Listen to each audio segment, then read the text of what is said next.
James is talking about this book again. Okay, so this is called Biological Aspects of Cancer. I gave you a preview the other day, just in case you 1.5 people, 2.5, whatever, half person was watching. By Julian Huxley. I think he comes from a long line of geniuses or something like that. Of course, I don't believe in anything like genius, but I think T.H. Huxley, it should have been called T.H.C. Huxley perhaps, was maybe a late contemporary of Charles Darwin.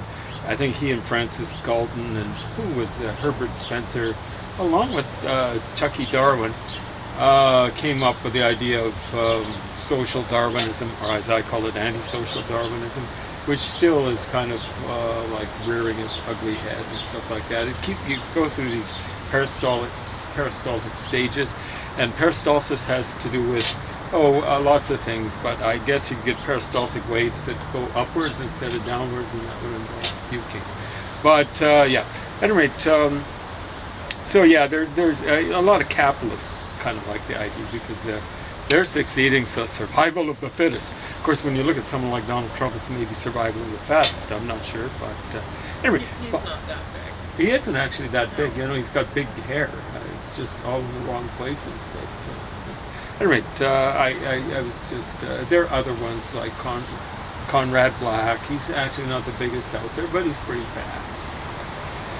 They're out there, survival of the fattest. Anyway, they tend to be fat cats or whatever. Biological Aspects of Cancer, about 150 pages. I got a confession to make. The other day I had 16 pages to go, and then I read 13 pages. But I finished up the bibliography, which most people don't read at all. And so all that's left is 3 pages, and it is just the index. Now I do the index in almost any book I read, just for a review. So I'm going to be doing review and stuff like that. But what can I say about this? Published 1958 when I was 4 years old. That's quite a ways back. And but it kind of gives an overview. It's more of a theoretical overview of cancer, like what is it really? So this is when they hadn't come up with the word. Well, someone had come up with it, plasma. Now, it's all over Wikipedia and stuff like that. What is that, about 60 years later or something like that. But he had his own term for it. I kind of forgotten what it was. I think it's kind of gone the way of the dinosaur. But, they were just kind of looking at these plasmids, and I think there's I'm not going to say what for, but if you're interested in doing some research in cancer, I think looking at these sorts of little particles and pieces and things like that are smaller than viruses might be a good thing to look at. Prions should scare everyone, and they should scare health professionals, especially researchers, into researching. I think they're just little proteins, way smaller than viruses. And it's like they've got a little will of their own, and that will lasts and lasts long after what it's got, I gather it's long, after what it's killed is done. What happens if that's not if those aren't the only proteins that do that? Prions are proteins? I think they are, something like that. I don't think they're even RNA or DNA. I don't know what they are. I should have really checked. Yeah, we should look at Yeah, exactly right. I think everyone. Don't just believe it's here, because I have no idea. Well, I'm just starting off looking at this kind of stuff, and I don't think. I think like what happened is,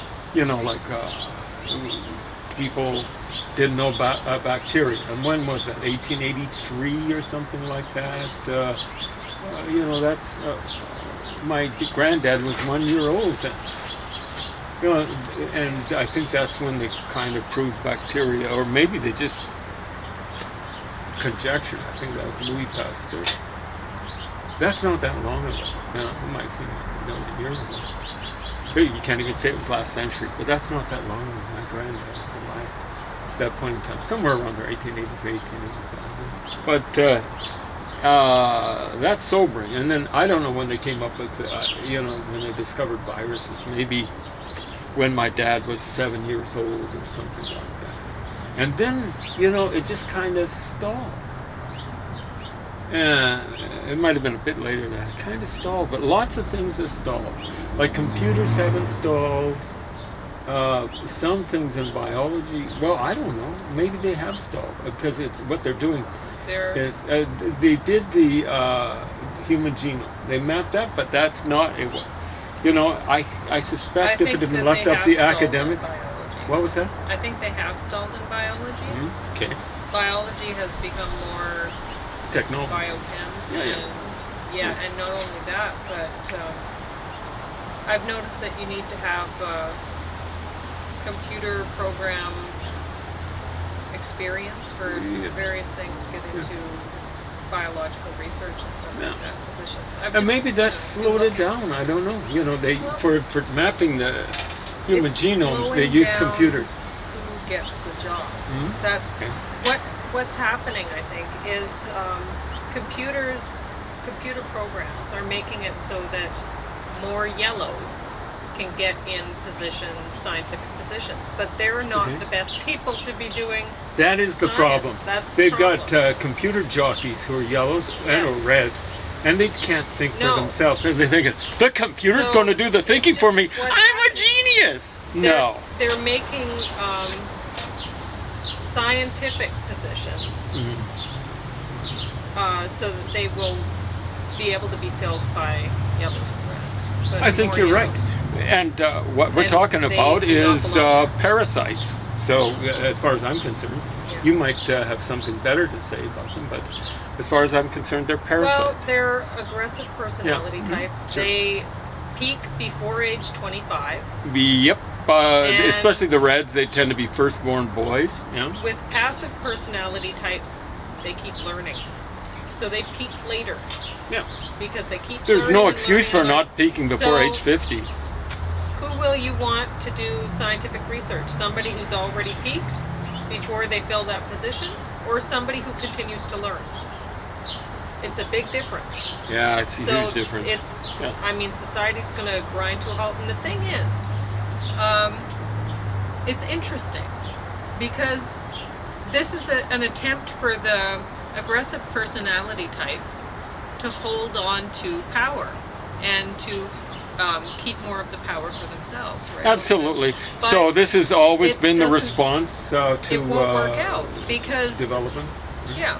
To science and because democracy. we live in a global society, and the aggressive personality, the aggressive people that are trying to make positions for their own offspring or whatever. Oh, that's the way it tends to be, right? They're in the United States, they're privatizing the universities more and more.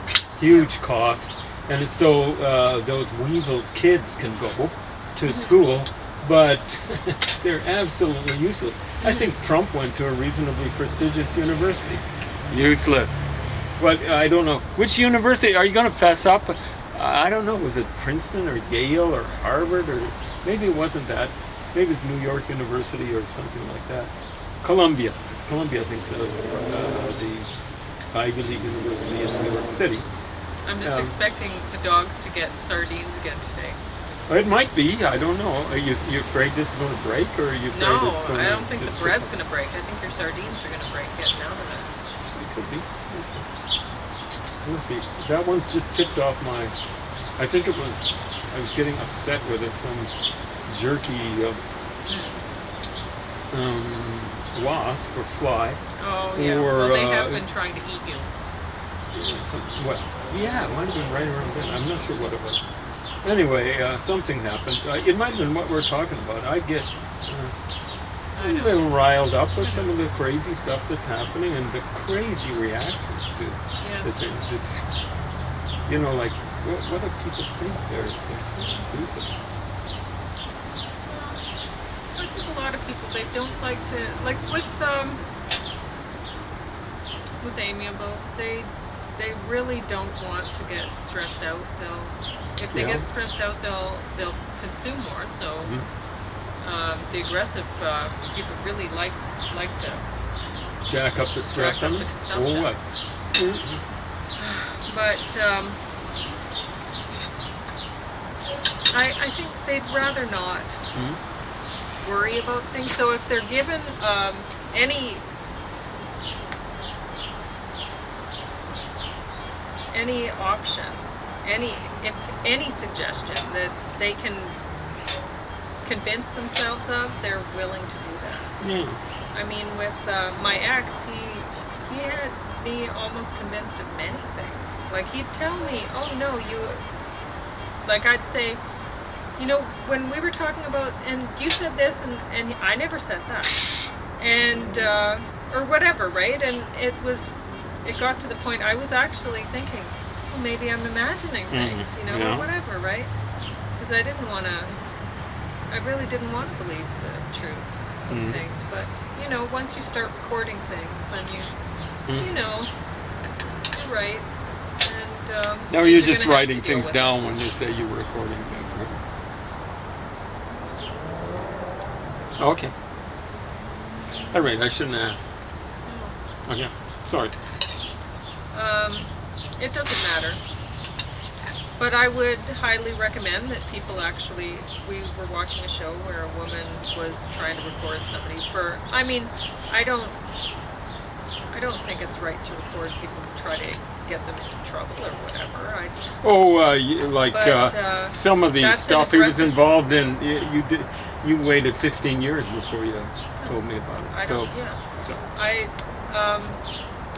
with aggressive personality types, yeah, they do that. But with passive personality types, that's not the goal. It's you got to try to keep your sanity and protect yourself. So you're going to be willing to stick in a bad situation and just keep believing whatever lies, just to try to stick with it. And it's not healthy. It's not. You'll stay in an unhealthy situation probably forever if you don't. You won't want to do it. You won't want to record or whatever.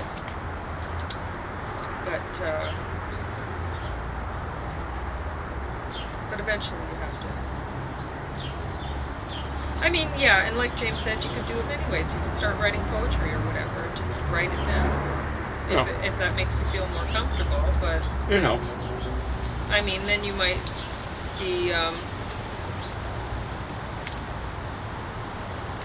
be more inclined to actually believe somebody who makes up things and tells you that you're going insane, or that you're an alcoholic, or that you're whatever. Those are serious. Or that you're bipolar. Wow. So, it's better not to believe those things unless they are actually true. But alcoholism kind of goes with bipolar syndrome, but you didn't even have trouble giving up cigarettes. Bipolar people tend to just go hog wild. Hunter S. Thompson, I suspect, was bipolar. Hog wild on whatever chemicals. So Pauline just gave up cigarettes overnight, said it's easy. You had one relapse, and after that, which was like 15 years ago, you just said you'd do it again, and I gotta admit I was skeptical, but yeah, and Pauline, I don't know, how many cigarettes did you smoke a day? 2 a day or something like that? Yeah. 2 a day.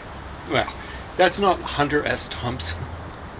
So anyone who'd make that contention, either of those contentions about Pauline, is pretty, they're either really stupid, really nasty, or maybe both. But I think in this case it's nasty. Anyway. If you get stressed out enough and you're, somebody's pushing you to a point, you're going to act out different ways. Sure. You're going to try to find ways to calm yourself. It could be with whatever. There's a lot of people who become addicted to sex and whatever. A lot of bipolar people are into risky kind of sex. Yeah, or a lot of, but that could be just people tend to believe, and I think it's almost a universal belief that sex feels good. So, and it reduces stress if done appropriately. That's the way it's done on sitcoms, right? Person is really loose this morning. Must have got some last night. Have you noticed that? Okay. All right. But It's a bit of a trope. So yeah, it might be with bipolar people. They have a tendency to do a lot of things that they gain enjoyment from. But you know what? If somebody is really stressed out or really depressed or just being pushed and pushed and pushed to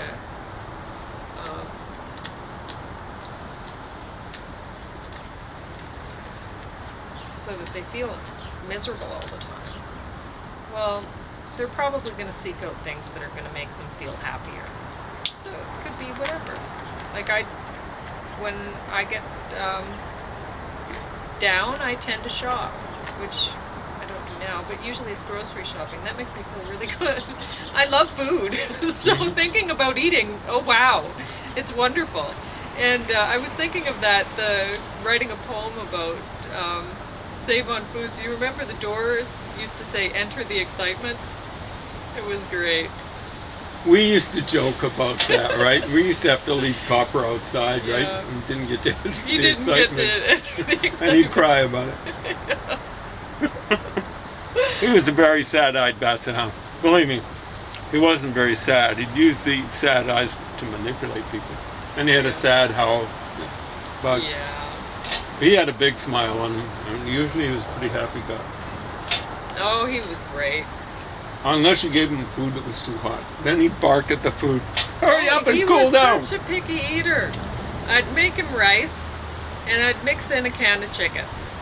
And I'd put in some dog food. I got this, that's when I started getting that dog food, I think. So I tried lots of different kinds. None of them were good enough for him. And finally he was willing to eat the stuff with rabbit in it, which I didn't feel great about because bunnies are nice people.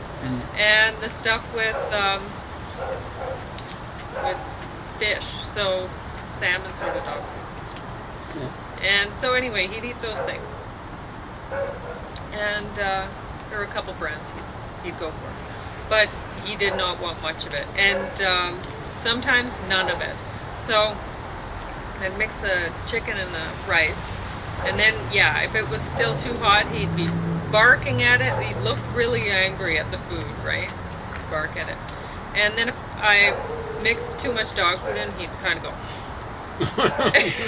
And then he'd pick up the dog food pieces with his lips and put it beside the dish. I don't know how he did that with his big blubbery lips. I don't know. Incredible.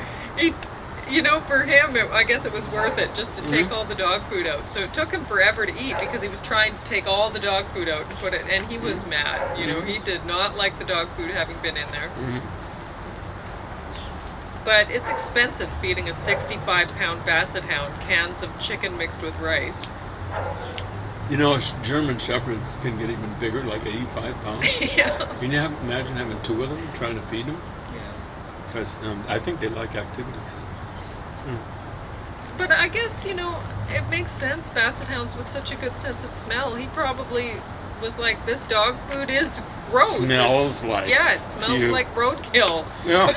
So he didn't want it. And then if I put too much dog food, he wasn't, if he was really unhappy with the food, he'd go to the door and he'd go, I can get better out there. Yeah, exactly Let right. me out. I'm He's just going to lining go up to get wander out through the the door. neighborhood. I'll find whatever. Old pizza crusts. And the big trouble is chicken wings, like hot wings. Yes. So many Which people would have killed him, right? would just wander around and we'd go Fling, walking fling, and fling. I'd see him, he'd scoop something up on the fly, right? He was He'd be pretending. sneaky, I eh? know. He wouldn't look at it until the No. last second. But I'd reach down his throat to get it. He'd try to swallow that fast, but if I had to reach right into his stomach, I'd do it. That was so scary. Yeah. I'm amazed he didn't die I because he had such a know. good nose for that kind of Yes. stuff. And And in some this of the things neighborhood, he'd find. so much stuff tossed around like that. Hot wings, but it would be all sorts of things. Kentucky Fried Chicken, whatever. Yeah, that guy. I sure miss him. I miss that guy too. I miss him especially this time of year, I love going for walks in the fall. Fall's my favorite hiking time. Oh, he'd really snuffle in the fall because under the leaves there'd be all sorts of exciting things. Yeah. He liked the south side of the avenue because that's where all the leaves caught in the hedges and got rotten because they didn't get as much sun as the hedges on the other side. So whenever he escaped, he'd always go to the south side of the avenue. Huh? Yeah. And Yeah. he was amazing. He had a bit of like the tree. He was tricolor, so it was almost like camouflage, right? Yeah. And he'd freeze. We'd go looking for him, calling for him. He'd freeze. I Hard can't to wait see. until we get to a farm, have basset hounds again. A herd of them, right? What? You want to Yeah, have a herd whole of them. herd. Whole herd. A pack of hounds. A pack of hounds. Yeah. Not a herd. A herd of hounds sounds better though. It does sound better. Anyway, I was just joking. Yeah. But no, I don't only want basset hounds. I want an Irish wolfhound. Because those seem like very nice people. I've always loved. You know, I don't think we have too many farm invasions No. with an Irish wolfhound. No. They are huge. Wasn't there a woman with 2 Irish wolfhounds Oh, on boy, that hill wouldn't that be nice? south of I think Foothills? so. Was it 2 or just 1? I'm not sure. It was scary. That's They maybe were why I huge. thought it was 2. Well, they're not scary though. No, They're but nice it's just dogs. they seem to be up to your shoulder or something like that. Yeah, they're very tall. So, All I can say is that I wouldn't want to do a home invasion and have an owner say, sick 'em. I wouldn't want to take a chance because they'd be kind of looking you right in the face, you know, might just chow down on your face, leave you looking with a skull. I don't think an Irish wolfhound would. Probably I not, but guess who knows? back, they haven't been bred to be like that No. for a long All I'm time. saying is, who knows like you do, or Yeah, even like I do, you're right. what they're like. Yes, they just see people something. would. They just see a great big thing. But yeah, I want an Irish wolfhound or 2. They are beautiful dogs.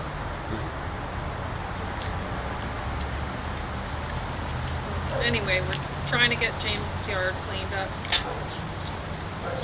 in preparation for fall. A lot of progress the last week. Yes, A lot of progress had to be made, yes, but great progress. yes, It's actually the best it's been for years, to think about. yes. Well, we're not hiking. Normally we'd be hiking in the mountains because this is my favorite time for hiking. And It's pretty